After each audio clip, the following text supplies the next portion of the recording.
कल हमारे सामने एक ऐसी क्वेरी आई जिसमें कहा गया कि सर मेरी पुत्रवधू ने जो है हमसे 3 साल से अलग है और उसने अभी तक हमारे ऊपर ना ही कोई कंप्लेंट करी है, ना ही कोई हमने किसी प्रकार से उन्होंने उसने हमारे ऊपर कोई केस किया है और ना ही वो हमारे पास आ रही है। हमने कई बार प्रयास किया लेकिन वो आ नहीं रही है। तो देखो ऐसी परिस्थिति में 3 साल बीत जाना अपने आप में एक बड़ी बात है। और जो महिला आपके पास नहीं आ पा रही है तो ऐसा नहीं है कि आपको हाथ पे हाथ रख के बैठ जाना है, आपको उसको लाने का प्रयास करना है जितना हो सकता है। पहले सामाजिक रूप से, घर पारिवारिक रूप से जितने भी आपके लोग बिचौलिया बीच में जो आए थे उनके द्वारा जितना प्रयास हो सकता है उतना प्रयास उसको लाने का करिए। और अंततः अगर वो मना कर देती है, बिल्कुल साफ स्पष्ट मना कर देती है, तो फिर आप ये ना सोचें कि हमारे ऊपर तो कोई मुकदमा किया नहीं है, हम तो कुछ करेंगे नहीं। ये सबसे ज़्यादा खतरनाक रहेगा आपके लिए, क्योंकि आपका जो समय बीत रहा है वो समय कभी वापस नहीं आएगा। इसीलिए ये जो चीज़ें हो रही हैं, अगर उस वो महिला उसको आपके साथ रहना ही है नहीं तो क्यों ना उससे सेपरेट हो जाए, क्यों ना उससे डाइवोर्स ले लें, क्यों ना बिल्कुल कंप्लीटली उसका मतलब सफाया ही कर दें कि भाई तुम्हें नहीं रहना तो साफ अलग हो जाओ बिल्कुल प्रॉपरली। तो प्रॉपरली अगर वो अलग हो जाएगी तो फिर आपको कोई दिक्कत नहीं है, फिर आप आगे जीवन में बढ़ सकते हैं। लेकिन अगर आपकी पत्नी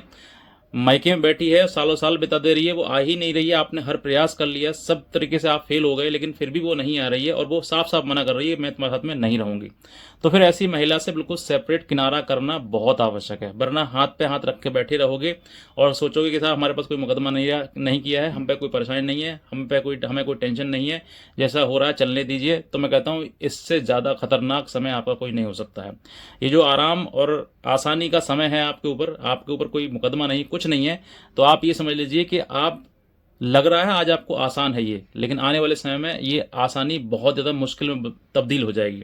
तो इसीलिए आपको समय रहते हुए या तो उस व्यक्ति को अपने साथ लेकर आओ, और अगर नहीं आ रहा तो हमेशा हमेशा के लिए उससे रिश्ता नाता तोड़ दो। क्योंकि अगर चीज़ें लगातार बनी रहेंगी तो वही वाली बात है कि पत्नी भी बनी है और साथ में भी नहीं रहना, तो फिर ऐसी पत्नी का क्या मतलब है, क्या उद्देश्य है। साथ पत्नी का मतलब ये है कि वो साथ रहे, हमारे घर आकर रहे, और अगर घर आकर नहीं रह रही है तो फिर हमसे किनारा कर ले, बिल्कुल अलग हो जाए। लेकिन उसको अलग अलग भी नहीं होना है, या फिर वो मना कर रही है लेकिन मैं अलग नहीं होंगी, लेकिन तलाक नहीं दूंगी, क्योंकि उसको पता है कहीं ना कहीं इसका घर बस जाएगा, इसका सेपरेशन हो जाएगा तो ये अपना परिवार बसा लेगा। तो वो कहीं ना कहीं उसकी मंशा गलत है। तो ऐसी महिला से आपको किनारा ही करना बेहतर है कि उसको साथ रहना ही नहीं है। अगर महिला ने साफ मना कर दिया अपने मुंह से कि मुझे नहीं रहना है, तो मैं कहता हूं आप आज ही अपना जो मतलब क्लियर करना है उससे पूरा रिश्ता क्लियर कर लीजिए। हाथ पे हाथ रख के मत बैठिएगा। अगर सामाजिक रूप से हो रहा अच्छी बात है, नहीं हो रहा तो फिर कानून भी इस्तेमाल कीजिए। अगर कानून के द्वारा उससे सेपरेट नहीं हुए तो मैं कहता हूँ आपको इतना नुकसान हो जाएगा, इतना जीवन में, कि इसकी भरपाई तुम समय के अनुसार कभी नहीं कर सकते हो। तो इसीलिए समय रहते हुए इन सब चीज़ों के लिए आपको ज़रूरी है। अब मैं आपको तरीका बताता हूँ किस तरीके से आप पहले उसको कोशिश कर सकते हैं बुलाने की, और अगर नहीं आती है तो फिर कैसे आप उसको हमेशा हमेशा के लिए सेपरेट कर सकते हो, अलग कर सकते हो। सबसे पहली बात मैंने बताया आपके लिए कि सामाजिक रूप से जो भी आपके अड़ोस पड़ोस के जो भी रिश्तेदार हैं, या फिर बिचौलिया है या उसके रिश्तेदार हैं, उन सभी लोगों से आप संपर्क बनाइए और जितना हो सकता है उतना प्रयास करिए, बातचीत करिए, पंचायत करिए, समझौता करिए, फैसला करिए, जितना हो सकता है उतना प्रयास करिएगा। और जब सब जगह से इन सब लोगों से हार जाओ और ये सब लोग ये कहते हैं कि भाई वो मना कर रही है साफ, मैं नहीं जाऊंगी, तो फिर आप जो है इसका जो सामाजिक रिश्ता है वो रिश्ता खत्म करके, यानी सामाजिक जो चीज़ें हैं वो आपकी खत्म करके फिर कानूनी रूप से आपको आगे बढ़ना है। अब कानूनी तरीका क्या है मैं वो बताता हूँ आपके लिए। सबसे पहले आपको एक कंप्लेंट फाइल करवानी है, और वो भी आप अपने पुलिस स्टेशन में, या फिर आपके यहाँ एसपी एसएसपी जो बैठते हों, या एसीपी या डीसीपी बैठते हों, उनको अपने द्वारा एक एप्लीकेशन, साहब हमने सामाजिक रूप से इस तारीख को यहाँ पंचायत करी, इस तारीख को यहाँ पंचायत करी, लेकिन लड़की ने साफ साफ आने से इनकार कर दिया और वो अब आना नहीं चाहती है, और हमारा जो है वो कहीं ना कहीं इस तरीके का समझौता माध्यम से जो भी निर्णय आए उसको निर्णित कर दिया जाए। तो ये सब चीज़ें आप जब सामने दोगे तो जो एक अधिकारी है उनके सामने जब ये कंप्लेंट जाएगी तो वहाँ पर दोनों पक्षों को बुलाया जाएगा और फिर समझौता कराया जाएगा। तो समझौते के आधार पर जो भी निर्णय आएगा वो एक आपकी रिपोर्ट लग जाएगी। लड़की वहाँ पर भी मना करती है कि मैं नहीं रहूँगी, नहीं रहना चाहती साथ में, तो ये आपके लिए एक एविडेंस हो गया। अब इसी एविडेंस के आधार पर जब यहाँ मना करती है, देखिए पुलिस की बात कोर्ट नहीं मानता है, तो आपको अब लास्ट ऑप्शन जो है वो कोर्ट में भी अपनाना है।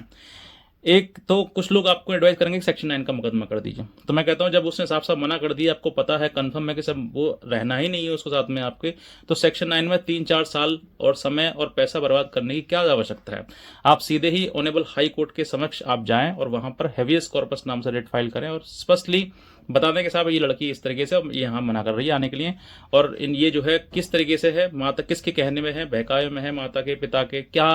कहाँ है, वो सब कुछ ब्यौरा ब्यौरा करते हुए आप ऑनेबल हाई कोर्ट के सामने रिट फाइल करेंगे। और उसमें उसको जब जैसे ही सुनवाई होगी उसको नोटिस कर दिया जाएगा, उसको आना पड़ेगा 101% कोर्ट के सामने समक्ष जो है अपीयर होना पड़ेगा उसको। अपीयर होने के बाद जो भी वो उसका बयान रहेगा कोर्ट जो है उसको रिकॉर्ड कर लेगा, हाँ में या फिर ना में, साथ रहना चाहती है या फिर नहीं रहना चाहती है। अगर वो उसने कह दिया कि हाँ रहना चाहती है तो वहीं से आप साथ साथ ला सकते हैं, और अगर नहीं मना कर दी साहब मैं नहीं रहना चाहती हूँ, मैंने पहले ही मना कर चुकी हूँ और मैं अब नहीं रहना चाहती, क्योंकि कुछ लड़कियाँ जो महिलाएं जो है वो जिद्दी किस्म की होती हैं, वो कहती हैं नहीं रहना तो नहीं रहना, चाहे कुछ भी हो जाए। और ज़बरदस्ती कोई भी कानून ऐसा नहीं बना है जो ज़बरदस्ती पत्नी को पति के साथ में रख लिया जाए। तो साफ साफ अगर उसने मना कर दिया तो ऑनरेबल कोर्ट जो है इस चीज़ को रिकॉर्ड बना लेगा और रिकॉर्ड के आधार पर ऑर्डर पास कर दिया जाएगा, और फिर इसी ऑर्डर के आस पर जो ऑर्डर जो किया है ऑनरेबल हाई कोर्ट का, इसी ऑर्डर के और जो अभी आपका मेडिटेशन हुआ था, मेडिटेशन के रिपोर्ट के आधार पर आप सीधे डायरेक्टली विदाउट किसी कॉज के या विदाउट किसी रीज़न के आप सीधे सीधे एक डाइवोर्स का पिटीशन फाइल कर सकते हैं, जो कि कंटेस्टेड होगा, क्योंकि म्यूचुअल तो आपको होना नहीं है। तो कंटेस्टेड डाइवोर्स डालने के लिए आपके पास समक्ष पर्याप्त साक्ष्य, पर्याप्त एविडेंस होगा। फिर आप किसी प्रकार से, वो महिला ना ही तो किसी मेंटेनेंस की आपके ऊपर जो पिटीशन दायर कर सकती है, और ना ही किसी प्रकार से आपको कोई हैरासमेंट होगा। आप सीधे सीधे इसी आधार पर डाइवोर्स का पिटीशन फाइल कर देंगे और डाइवोर्स भी 6 महीने साल भर में वो अलाउ हो जाएगा और हमेशा हमेशा के लिए आप सेपरेट हो जाएंगे। ये प्रोसीजर है, क्योंकि कुछ लोग जो है वो हाथ पे हाथ रख के बैठे हुए हैं कि सर समय आएगा देख लिया जाएगा। मैं कहता हूँ समय से पहले आप अपनी प्रोसेस करें, जितना हो सकता है उतना प्रोसेस करें, वरना हाथ पे हाथ रख कर बैठकर सिर्फ और सिर्फ इंतज़ार करना कि ये वैसा हो जाएगा वैसा हो जाएगा, फिर मैं कहता हूँ कि आपके पास में कुछ नहीं होगा, समय ही निकलता चला जाएगा। इसीलिए समय के रहते हुए आपको डिसीजन लेना है, निर्णय लेना है, आर या पार की लड़ाई लड़नी है, इधर आओ या उधर जाओ, बस लटका के नहीं रखना है। लटका कर रहोगे तो समय बर्बाद हो जाएगा और समय वापस नहीं आता है। आपका जो भी समय निकल रहा है, जितना भी निकल रहा है, वो सब बेकार ही जा रहा है। तो इसीलिए समय के रहते हुए आप ये स्टेप जरूर लें, ताकि भविष्य में आप अपना जीवन सिक्योर कर सकें, क्योंकि आज के टाइम में ये चीज़ चल रही है, बस घर पर रहना अपने जाके और शादी करिए, शादी करने के बाद फिर वापस आना ही नहीं है। तो अगर पत्नी साफ साफ मना कर रही है, स्पष्ट मना कर रही है, तो उसकी बात मत मानो आप।